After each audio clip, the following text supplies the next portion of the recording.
السلام علیکم دوستوں، welcome back to our channel find Urdu. Solidarity کا مطلب ہے اتحاد، ایک دوسرے کا ساتھ دینا۔ سولیڈیریٹی کا مطلب ہے آپس میں ایک دوسرے کا ساتھ دینا، ایکتا اور سپورٹ کا اظہار کرنا۔ جب لوگ کسی مشکل وقت میں ایک دوسرے کے ساتھ کھڑے ہوتے ہیں تو اسے سولیڈیریٹی کہتے ہیں۔ یہ مزداروں، سیاسی گروپس یا سماجی موومنٹس میں بھی دیکھا جاتا ہے، جہاں لوگ اپنے حقوق کے لیے مل کر آواز اٹھاتے ہیں۔ The workers showed solidarity by protesting together۔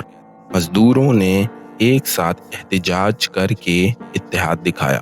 تو دوستوں، سولیڈیریٹی کا مطلب ہے اتحاد اور ایک دوسرے کا ساتھ دینا، خاص طور پر مشکل حالات یا حقوق کے لیے۔